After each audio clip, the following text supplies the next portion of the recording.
Hi everyone, and welcome back to another episode of Conversations with Liv. Today is, well, when you listen to it, today is my birthday. So happy birthday to me! Yay! Today I am 24 years old. Yup, that's about it. I don't know what else to say. I think it's one of the first birthdays I'm not really too sure how I feel, to be honest. Usually my birthday is really exciting, but I don't know. I'm not excited like I feel excited, but I'm not that excited. I'm happy to be alive and turning another year, but I don't know, it's a bit weird. Anyway, so today for this episode, I asked on Instagram for some questions so I can do like a little birthday Q&A, and some of these questions are they're really interesting. So let's just start. The first one: are you gay? No, I'm not gay.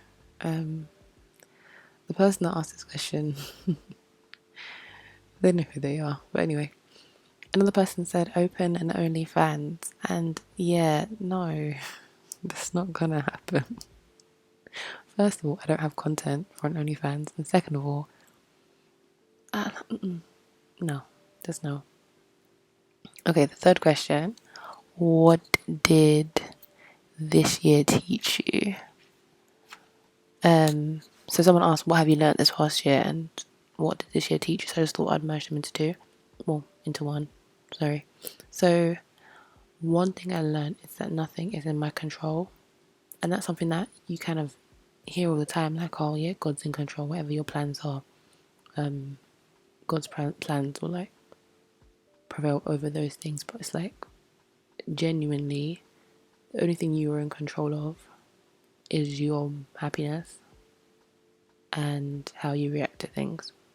Everything else, you are not in control of it. You're not in control of how someone reacts to something, whether you're doing a good thing or a bad thing.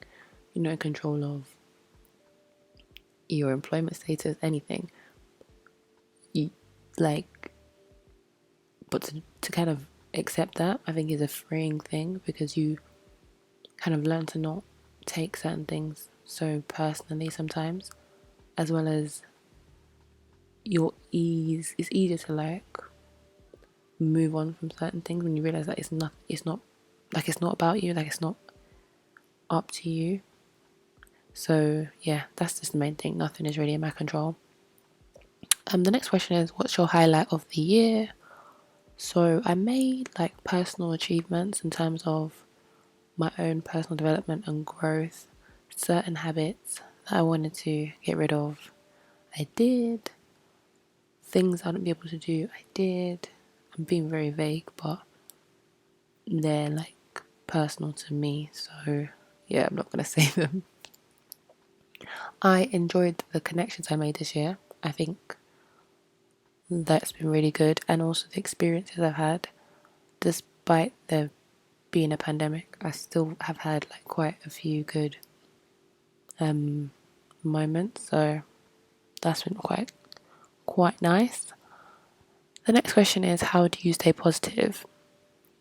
Now, the answer to this question is a bit opposite. The way I stay positive is by kind of realizing life is short. So if I ever feel myself feeling negative, feeling down about something, I remind myself, okay, what's the worst thing that can happen? Rationalize it from there and just be like, you know what, life's too short to dwell on it. So that's just kind of how I stay positive about things. Now, another question was your thoughts on the minimum partners should do for your birthday. Now, with this question, I'm not one of those people that think, oh, you don't have to do anything for your birthday. You do. You should do something for your birthday, regardless if it's big or if it's small. You should still celebrate your day. So I think your partner should at least get you a birthday present, not an expensive one if they don't have the money for that. But I think something of sentimental value, just to commemorate the day and show they appreciate you. I think a gift is necessary. I think they should make the effort for your day. So whatever you find whatever will be special to you or whatever will make you happy, they should go out their way to make the effort so that you feel like, you know what, this person knows me, they know what I like, and they took their time to execute that for me. And then the last thing is just like, if anything that person really wants to do, they should do that. Like, that's just the minimum. Like, if someone asks, I just want a cupcake on my birthday, that needs to be done. Like, no questions asked, not a thing of, oh, no. Like, I think it's one of the one days where you can just really get away with anything. Not in the sense of, oh, like, you're taking the piss, but like, it's your birthday, man. Like, come on. Another question is water wet? And I don't know if water is wet, to be honest. I think you might have to Google that one. When you get the answer, let me know though. Another question is, how many kids do I want? Now, I want two to three kids. I do want to potentially adopt a child. So, yeah, I'll say 2 to 3 and an adopted child. Now, what have I learned? No, what am I using my 20s for? So, I am big on just continuing my own personal growth. Like, I don't think I could ever get to a stage where I am like complete. Just because I want to be the best version of myself the whole time, that version always changes. So, just to continue working on my personal development, so breaking any bad habits I have, generational curses, things like that, and just to mature. Like, I think I've always been a mature person, but I want to really mature in my 20s and just there's like a version of myself, like when I think of myself as a woman, I feel like I'm still like I'm a woman, but I'm like a young adult woman. Like, when I envision myself as a woman, like complete woman, because right now I guess I'm a half-baked one, but a complete one, there's a woman I'm seeing, and there's certain things I need to do to become that woman. So that's what my 20s are for. My 20s are for kind of preparing myself to become that woman that I know that I can be and that I want to be. So yeah, how does it feel to be 1 year away from 25 now? Nobody is really taking the time to let me forget that I'm turning 25 this year. No, this year, God, next year. Like, can you leave it off? Like, I don't really get it. Like, is it every day remind someone that they're getting older? Like, I don't really understand.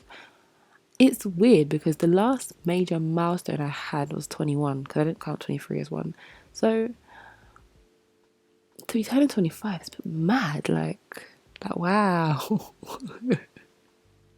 You're really like, I feel like there's a grace in being below, like, even like 24. I can't even, like, okay, being like 18, 19, 20, 21, 22, 23, you make a mistake, it's kind of pinned down on, you know what, you're still learning, blah blah blah. 25, you can make a mistake, but I just think in my head, like, at that point, do you not know better? So I don't want to get to a point where at 25 I'm making mistakes. Even me, I'm looking at myself like, yo babe, like, do better, like, you should know better. I think it's just that thing of, there's a bit more expectation of you to be that adult at 25 than there is at, let's say, 24, 23. So to answer your question, how does it feel? It feels mad. I don't know where the years have gone. I just remember myself being a young woman, going to the cinema, enjoying myself. Now I'm in my mid-20s. Someone sold me a dream and I want my money back. So yeah. The last question is, in a perfect world, what would you do for your birthday? In a perfect world, I would not be in this country. I would be in Uganda. I would go to the spa. I would go for dinner. I would party with my friends, and I'd be happy and relaxed the whole day. So really and truly, nothing, it won't be different to what I'm going to do now, except for the whole Uganda bit and the spa bit. But I do aim for my day to be full of happiness and relaxation, because I don't like to do stuff. I don't like to be stressed. I don't like to feel tired. So for my birthday, I don't want that to happen. So yeah, that was it. Not many questions. Well, I think there honestly there are enough questions for me, because as much as I am talking on this podcast, talking to yourself, yeah, it's a lot. Like I don't think we're really deep what you're doing. So yeah. Thanks to everyone that asked me a question. I appreciate it. I hope you guys enjoyed the episode. Like I said, it is my birthday. Feel free to ask me for my email address if you want to send me some PayPal money. I don't mind PayPal money on PayPal, but you get the gist. We don't say no to gifts around here unless they come with unsolicited favors. Then if so, then keep your cash to yourself. Anyway, if you like the episode, share it, like it, and I'll catch you guys next time. Bye.